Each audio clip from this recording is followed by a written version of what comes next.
Hello and good morning to all of you. Welcome to the 51st Water Talk presented by National Water Mission and organized by APSC News Network.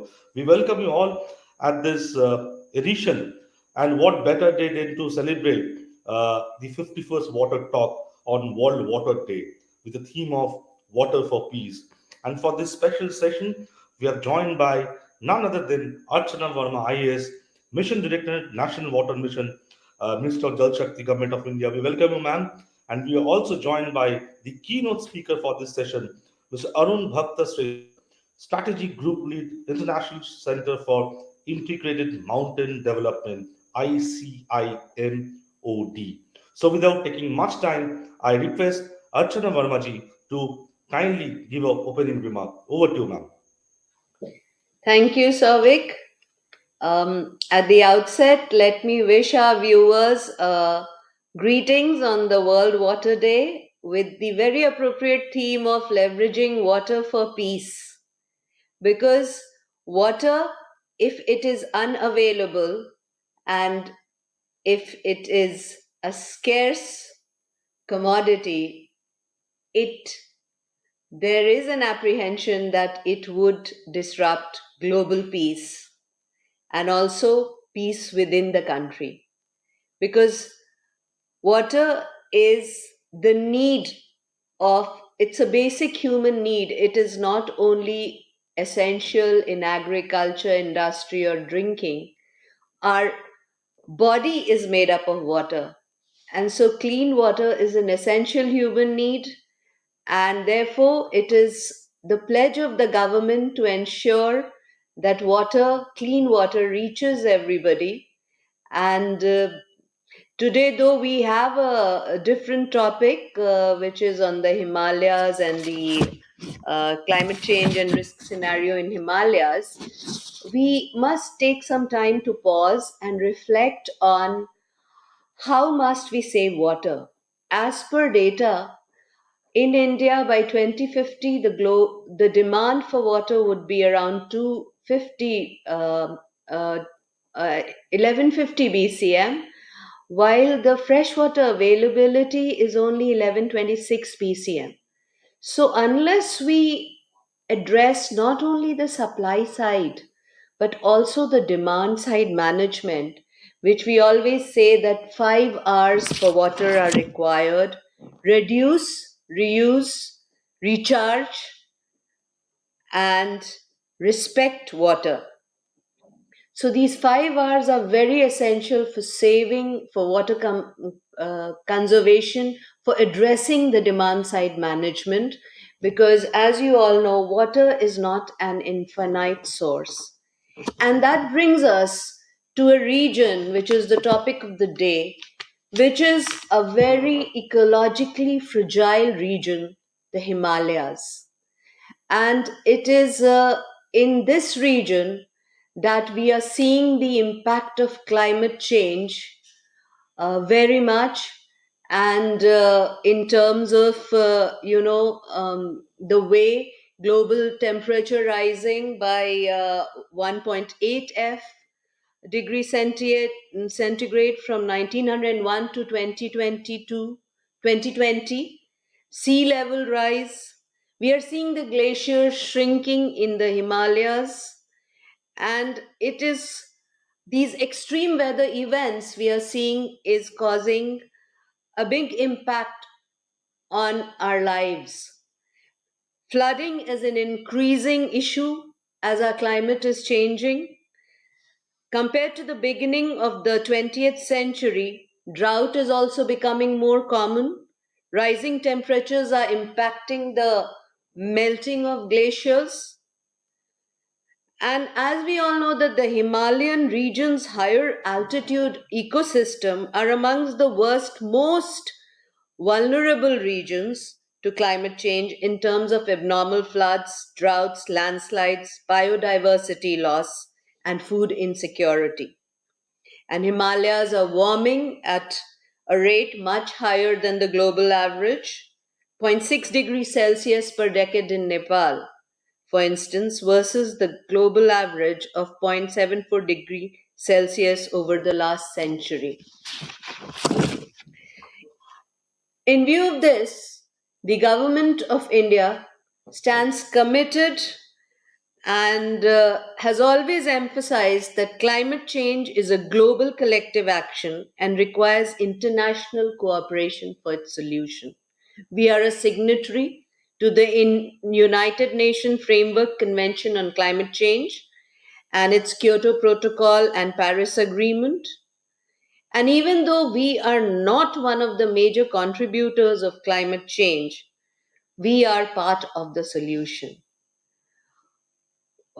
India, through its various programs like the launching of the National Action Plan on Climate Change, which comprises various missions in specific areas of solar energy, energy efficiency, water sustainable agriculture, health, Himalayan ecosystem, sustainable habitat, green India, and strategic knowledge for climate change, um, has emphasized an overarching action for all climate actions. The NPCC provides, uh,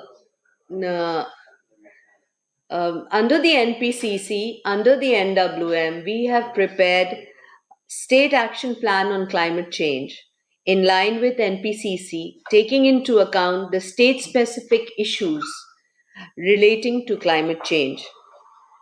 And as you all know, that the National Water Mission, goal 2 of the National Water Mission is assessment of the impact of climate change on water resources. And to take the agenda forward, we have also discussed this theme in our various forums, including our Water Vision 2047 and our All India Secretaries Conference at Bhopal and Mahabalipuram, how climate change is going to impact us and what is going to be our response to it. It is in this context that I now invite Dr. Arun Bhakta Shrestha, who has done some pioneering work in glacial lake outburst flood in Nepal. And before you start, I would also like to add that satellite based real time monitoring of Himalayan glacial catchments would improve understanding of flood risk and help inform an early flood warning system that could help curb disaster and save human lives. As per we also have this NDMA guidelines which has been proposed, under which MOJS is the nodal ministry.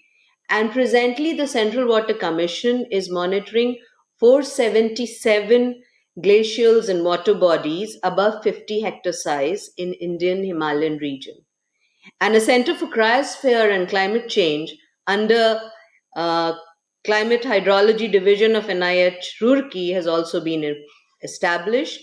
And apart from that, several research studies are being undertaken by the IITs of national repute or academic institutions of national repute on this.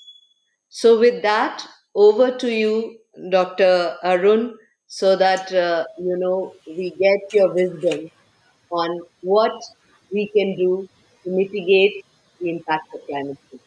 Thank you. Thank you very much, Madam Archana Verma. And it's a great privilege to be invited for this talk Mute, Karan. by National Water Mission. Um, Now, I will be talking only a fraction of what Madam Verma has talked. It was very comprehensive illustration of the challenges the mankind, the world, and our region is facing. But as Madam has already mentioned, I'll be talking about more challenges which are related to climate, cryosphere, and water, and that too of rapid onset nature, and less on the slow onset type of problems. So let me try to share my screen.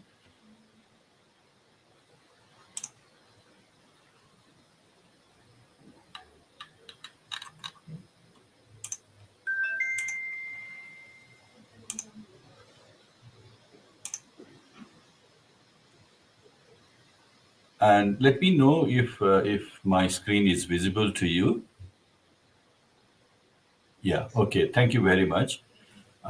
So, as it is mentioned, I will be talking about climate change and risk scenarios in the Himalayas. And when I say Himalayas, it is the larger Himalaya expanding from the Hindu Kush in the west, and also including Karakoram. But before setting into the main topic, I just would like to introduce my organization, International Center for Integrated Mountain Development.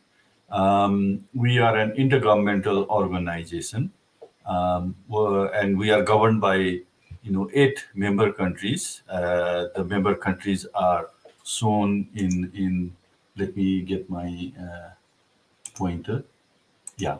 So shown by the 8 flags here, and India is very much our member country, one of the 8 member countries, and these countries actually share this region in the map, the black line, which is the Hindu Kush Himalaya region. So all the countries sharing the Hindu Kush Himalaya are our member countries. As I said, we hold intergovernmental status, and the work area. Our work area includes knowledge, and we are a knowledge and learning center, and we work in science policy practice interface. So we do not exclusively work on science research, nor on policy or on practice, but trying to bring science for policy and practice and work in the interface between those two. So with that, very brief introduction of my organization, I would like to now set into the main topic. As has been very much, emphasized by Madam, that we are in a phase where climate change is rapidly progressing, and I'm going to present a few information from a report called HiWise, Hindu Kush Himalayan Water Ice Society and Ecosystem, which was published by ICIMOD last year with contributions from many international and regional scientists. And the report what has found that mean temperature in this region is increasing at a rate of 0.28 degree per decade. And that's definitely higher than the global average. But in terms of what it means for the cryosphere, significant in glacier mass loss is has been found around 65% more in the decade of 2010 compared to the previous decade. That is very strong change. And what it means in terms of water, because of rapid melting, we find that peak water will be achieved around 2050. So until then, there will be more water. But then after that, because the cryosphere masses actually significantly decreases, the water also starts to decline. The water from the melt water here. I need to emphasize on that. Now, what does it mean? Every increment of warming matters. So by 2100, if the warming is 2 degrees more, then we'll have only 50% of the glaciers remaining. And then that scenario changes as if it is 3 degree, it will be only 25 to 45%, and if it is 4 degree, 20 to 30%. So the glacier scenarios alone says that it is quite serious, it is quite alarming. Now, what does it mean? And one very important aspect of glacial recession shrinkage is formation of glacial lakes and possibility of glacial lake outburst flood, which we call in short GLOFs. And we have been working quite a lot on this area and trying to map out all the GLOF events in Hindu Kush Himalaya region. And what we have found is that as far as the record goes, which is quite long, there have been around 438 GLOF events in the Hindu Kush Himalaya, which has been marked in this slide. Not going into detail, there are various forms of various types of glacial lakes. And then this chart actually shows how different kinds of glacial lake has resulted in glacial lake outburst flood. Now, the trend, I would not like to emphasize too much on the trend because it all depends on how the records were, taken. But this definitely shows that the increase is happening, has happened, and this starts from around 1831 until very recent last year. And just wanted to share that Ishimod has been, working on what we call a cloth dashboard, which is for Hindu Kush Himalaya as well as Central Asia, the high mountain Asia, and you can find a lot of useful information about glacial lake outburst floods, their distribution, etc. in this dashboard. The link is given here, and if you are interested, please, you are invited to visit this site. Uh, Now, okay.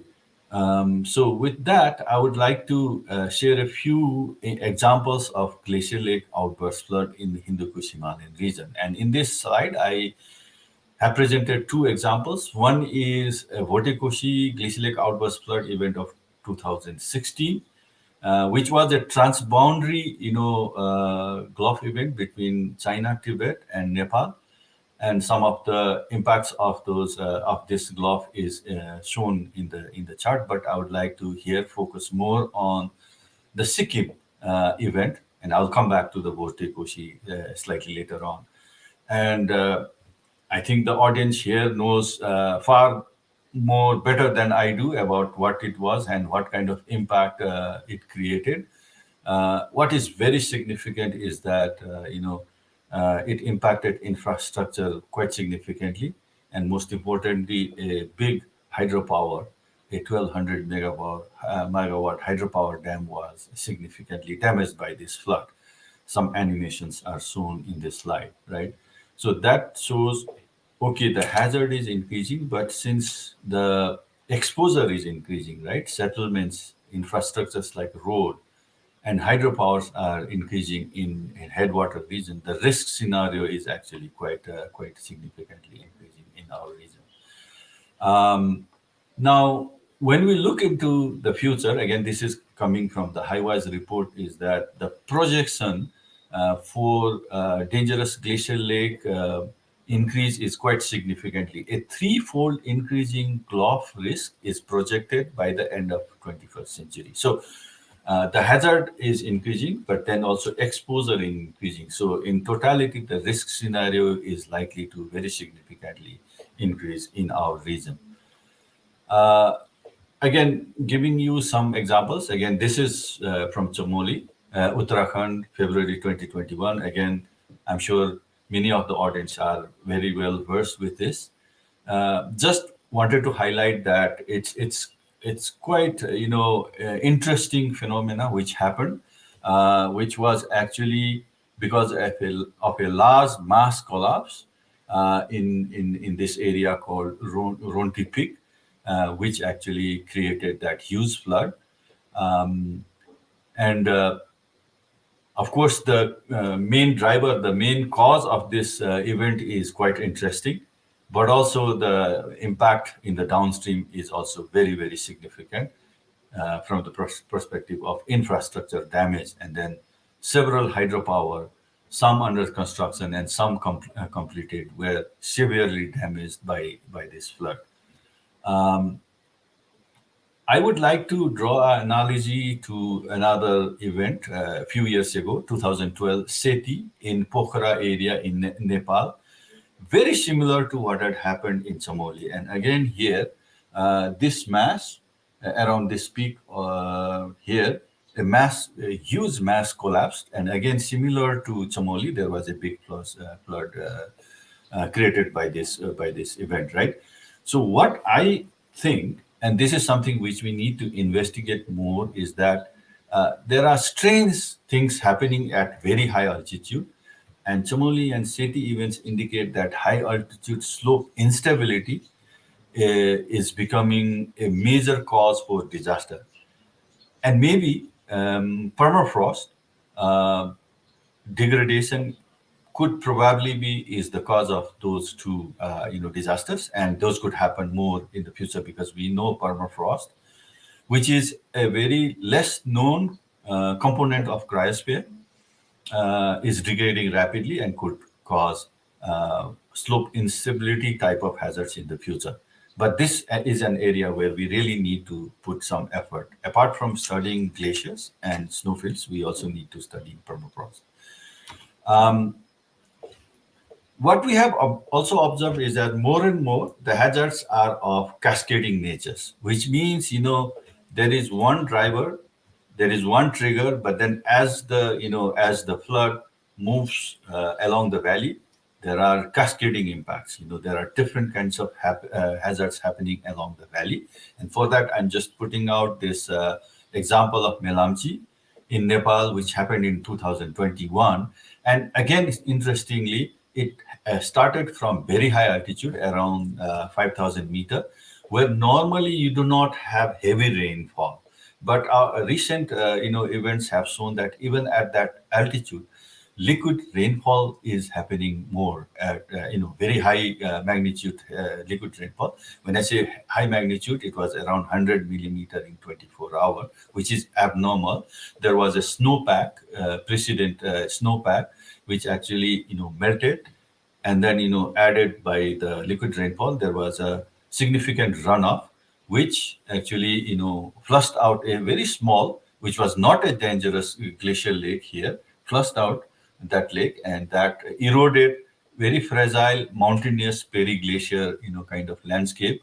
So it was water and lot of sediment debris, and then it actually broke a very old landslide, and then that also added to the cascading impact. Later on, it triggered two erosion and created a large landslide, blocked the river, and then eventually the water overtopped the landslide, and then another flood happened after that. So that was a cascading kind of event which added to the dynamic strength of that flood. And later on, as it reached the flat area, it deposited huge mass, actually deposited around 8 to 12 meter of sediment deposited, filling in a huge area of settlement and agricultural land. So this is the kind of example I think we will be seeing more and more in the future, unfortunately. So moving on, I would like to emphasize that some of those events can also be transboundary, meaning originating in one country but actually impacting another country. And this is one example again from Nepal, which I had mentioned earlier, the 2016 Votikoshi law, which originated from Tibet, from a very tiny lake called Gongbat Son. So it's always hard for me to pronounce this name, excuse me. And what you see, this aquamarine lake is not the source of the flood. This lake has bursted out twice in past. But this time it was from this tiny, tiny spot, which you can actually see in this map, which bursted out and created that big flood, which just wanted to show. This is a hydropower, much, much, much smaller than the Sikkim hydropower, which was damaged last year. This is a scene of the small daily ponding intake site before the flood, and this is what it looked like after the flood, right? Just to give you an example. So this is in Nepal. The flood started in Tibet. So with those examples, I would just like to give a very high level, message about implications of climate change and cryosphere change, and which is huge. And it could be for the Hindu Kush Himalayan region, the countries within the Hindu Kush Himalayan region, but could also be very well beyond this region. So first is energy security. Those events have potential to wipe out billions of dollars in hydropower investments, threatening our ambition to transition the energy into renewables, right? All of our countries have committed to that. So this could have a serious implication on this commitment. Food security. 129 million farmers in Indus, Ganges, and Brahmaputra basin depend on water from glacier and snowmelt, and this could be severely impacted. And in my presentation, I did not talk about water availability issue, and Madam Verma has indicated about that. That's a completely big thing, and we could dedicate a specific session on this discussion. But this is a big issue, and this means livelihood security. And one major event can set communities back to 20 years, back in 20 years in development. And then, of course, health security like waterborne diseases, vector-borne diseases, moving to new and higher places, heat stress happening, and then malnutrition could be some of the high-level implications of those changes happening. Okay, these are the challenges, but then what can we do or what should we do? And I have just put it in them as six urgent actions. First and foremost, we need to understand the risks. What are the risks? What is triggering those risks, and how they could progress as we move into the future? And I think that is very much important. Understanding the hazard, vulnerability, exposure, mapping them out, mapping the hotspot, which is very important for any sort of decision making.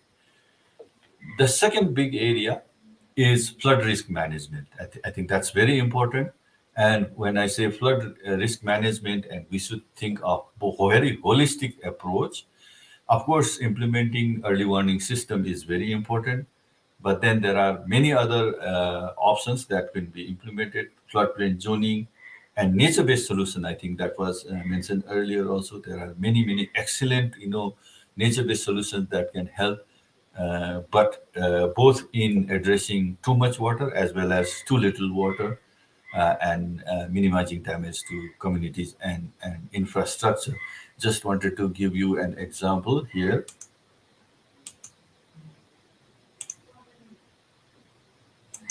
Okay, I don't know why it is not moving now. Okay, let me move forward.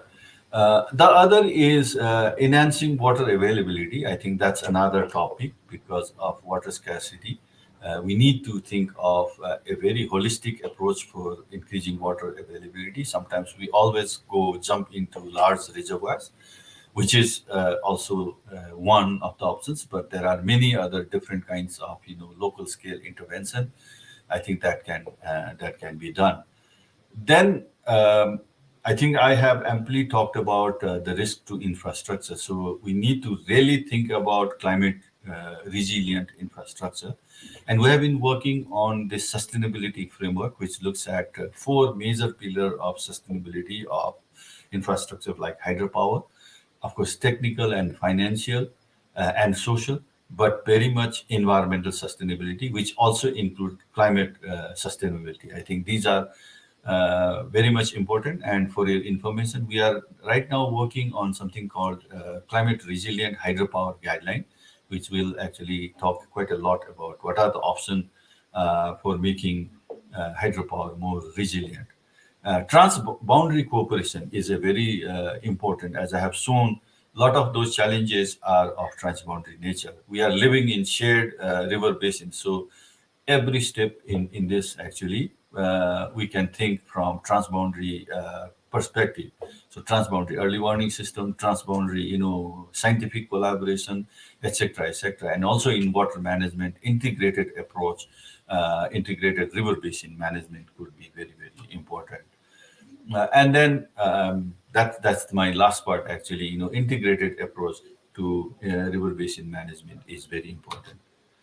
So just to illustrate, this is what we call a community-based flood early warning system. Very simple, local level intervention. But what the uniqueness of this is in the border area between Nepal and India, the Bihar part of India, and this actually extends in Nepal and India. So any flood warning system actually extends to India as well. And there have been several occasions where the communities have really benefited from this. So this is a very small scale, very simple, community-led kind of intervention where community from Nepal and India actually collaborate and share information which directly benefits the community. That is one. Um, And this is the sustainability framework that I mentioned, which has these four pillars.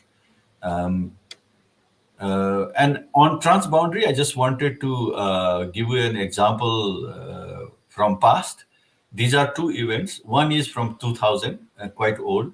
It's a landslide dam outburst from a tributary of Brahmaputra, which is known as Yarlon and this is called Yigong. A large lake was formed because of landslide, and it busted out and created a huge flood downstream. But then, it caused a lot of damage in India, part of the river basin. But India, unfortunately, did not have any information, any early warning about what had happened. But then the second picture represents Parichu landslide dam outburst flood of 2004, 4 years later after the Yigong. Very similar. It is in the Sutlej, upstream part of Sutlej.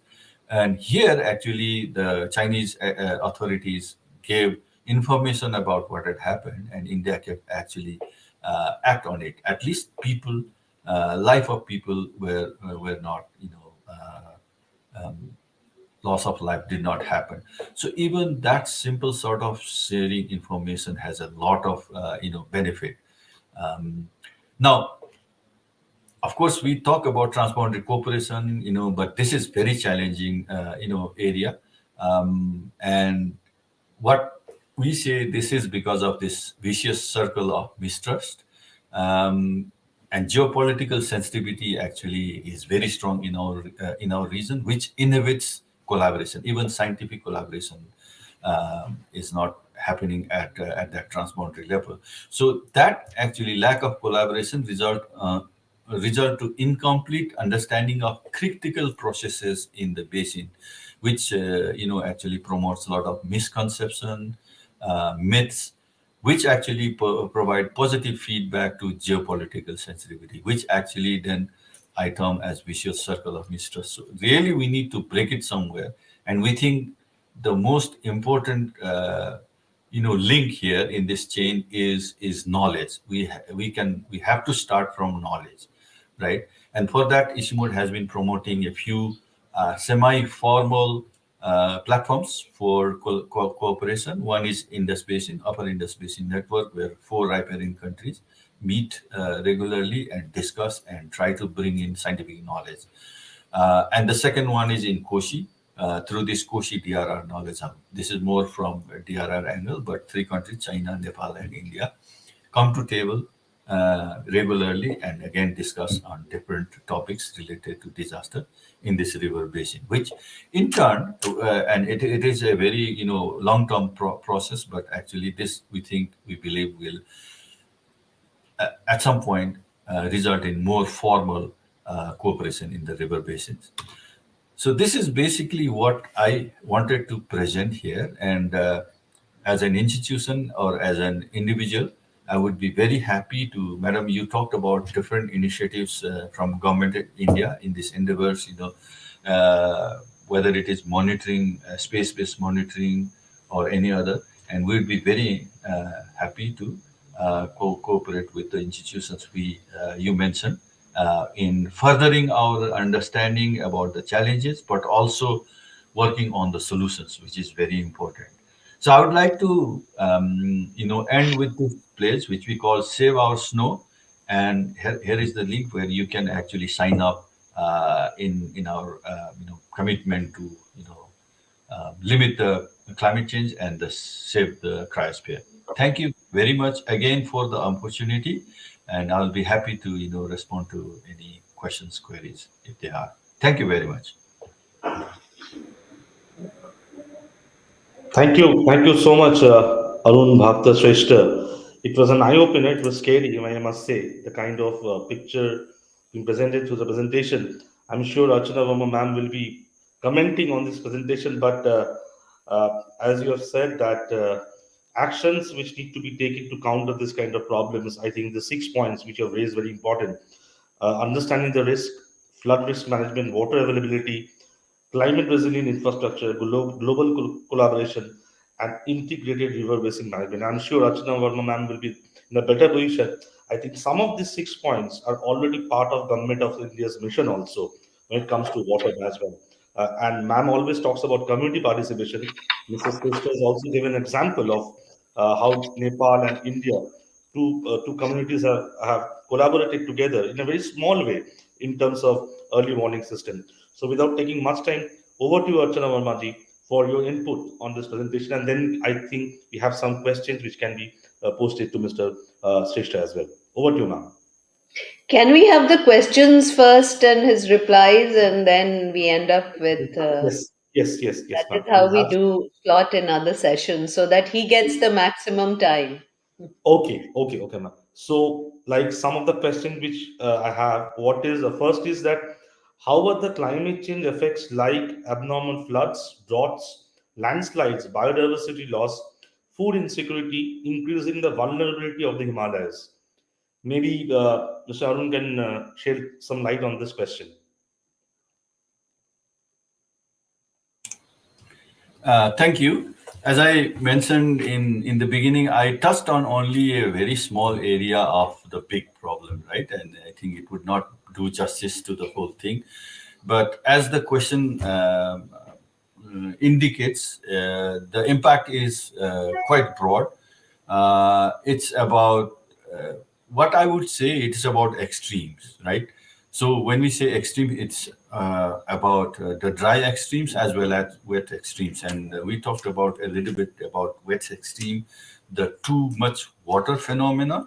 But then in climate change, we all know that it's not only too much water, there is also this too little water, which is happening more significantly, more intensively, and more regularly. So, when we are talking about addressing the issues, we have to look at both ends.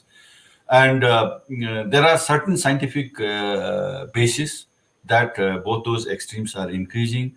For example, our own analysis have shown that the extreme flow, because of precipitation regime change, let's say 50-year return period flow is likely to double by the end of century, right? That alone, that one piece of information can tell that there is going to be more floods in the region.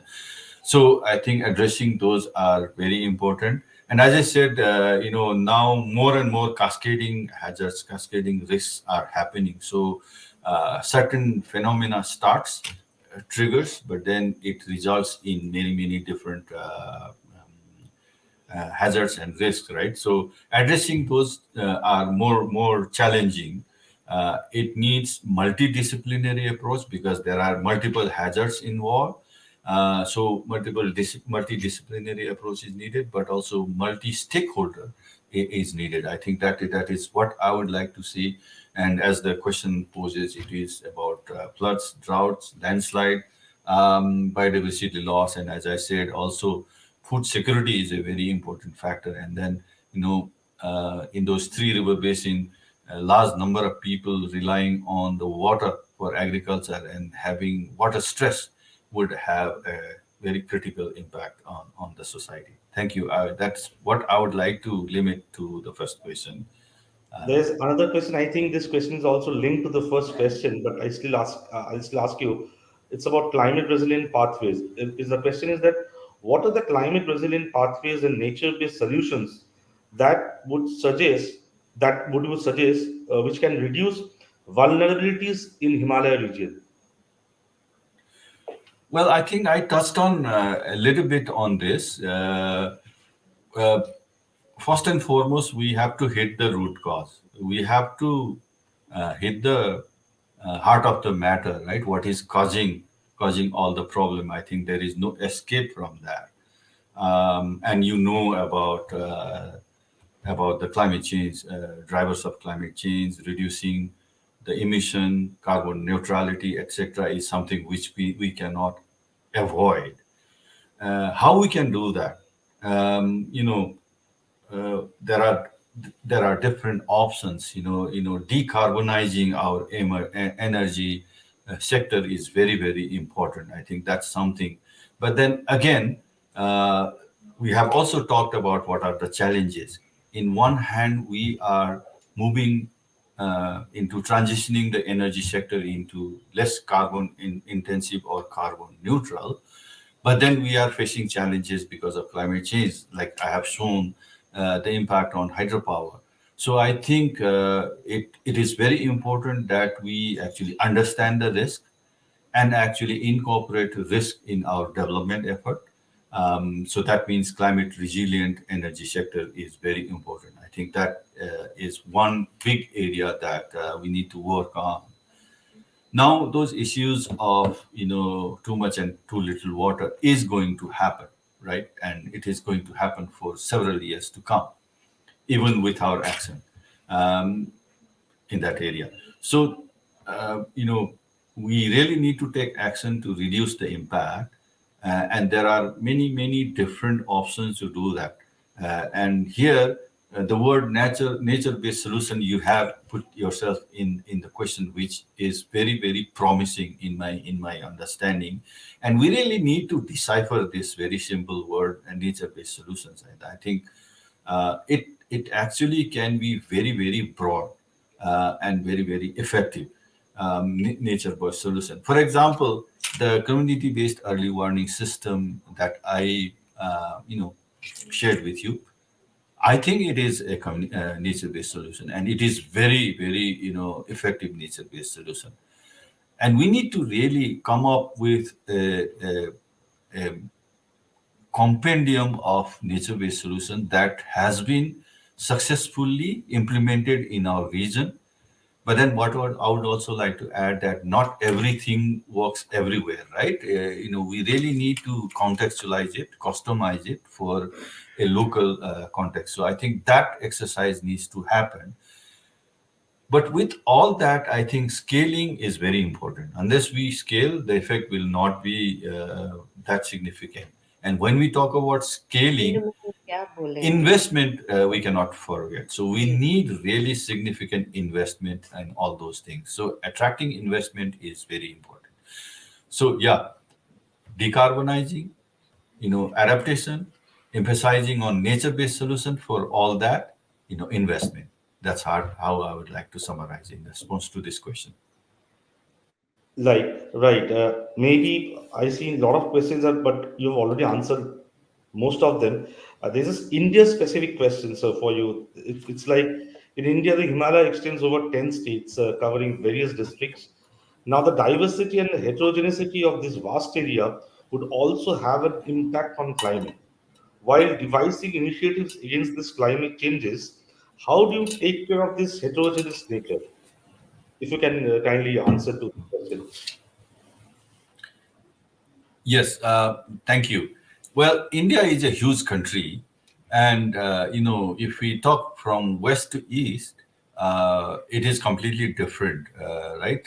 From climatic angle, also significantly different. For example, in the east, it is impacted mostly in terms of moisture source by monsoon, summer monsoon, whereas the west is largely by western disturbances. So the climatic pattern is very different, and actually that shows in the cryosphere dynamics also.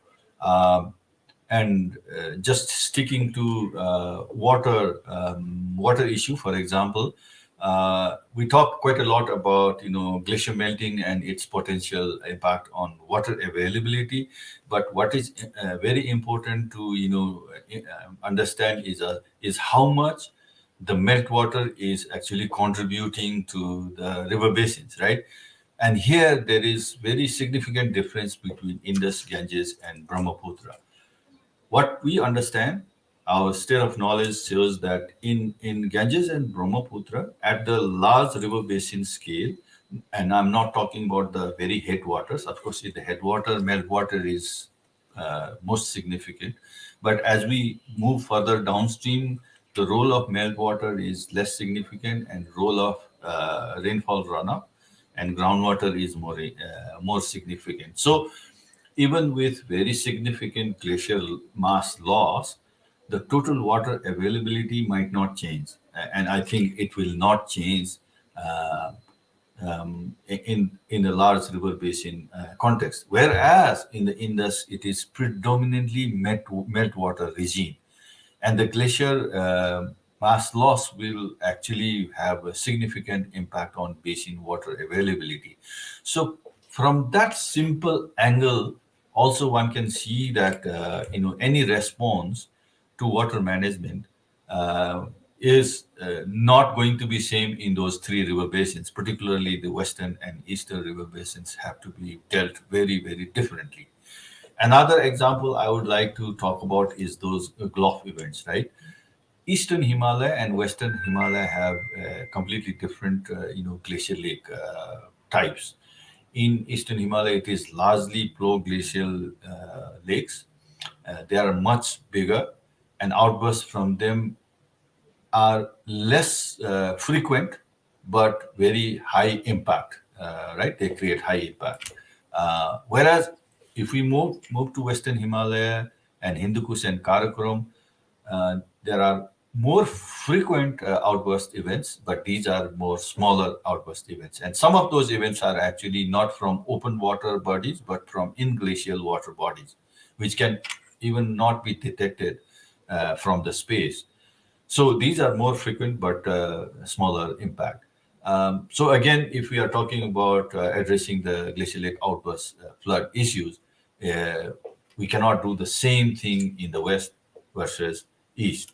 So with those two examples, I just wanted to uh, again emphasize that we really need to understand what are the challenges.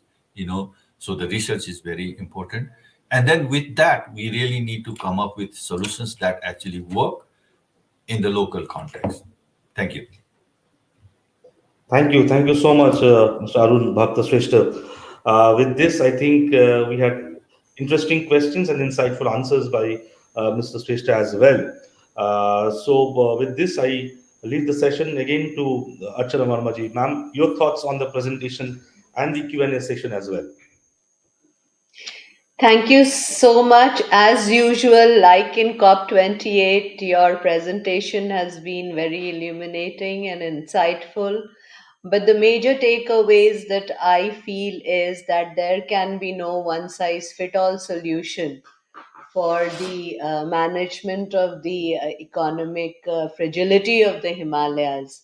You would be happy to know that, we have under the Jal Shakti Abhiyan, we are encouraging communities to go in for ice stupa management in Ladakh and Leh. And it is very essential that, there are certain things which are not in our hands, like, global warming, at least in the water sector, and greenhouse emissions and shrinking of glaciers. But at least what you emphasize, that, if a community manage it through diversified livelihood, through harvesting their traditional knowledge, and also uh, being in sync with the whole ecosystem, and ensuring that it is environmentally sustainable. So this that you have said is very important. And even technological sustainability of climate resilient infrastructure, which you've emphasized, is a takeaway which is very important. And nature based solution is something that uh, that we don't harm nature, and the solutions that we go for is the use of technology, or any technology which is leveraged is uh, is for the people and the environment, and not technology for technology's sake. So, really, it has been very insightful, and we really hope to, collaborate and work further on this issue. Of course, Government of India is already, CWC is already monitoring the glaciers, and we have a cryogenic center for excellence But yes, we also have research studies, but we need to do more. So, but thank you. Your presentation has been very insightful, and it has, being a non-technical person, it has given me a lot of insights on how to handle on climate change and risk scenarios in Himalayas. Thank you. Thank you so much. Thank you so much, Arun Bhakta Shrestha and Archana Verma for joining us today on the 51st Water Talk. And again, what better day can happen than the World Water Day? We'll end this session, ma'am, with a small video by NWM, National Water Mission. But before we say bye to everyone, since the theme of this World Water Day has been water for peace, and in this presentation also we talked about international cooperation. Archana Verma ji also spoke about international cooperation for climate action. India is a part of the solution, not part of the problem.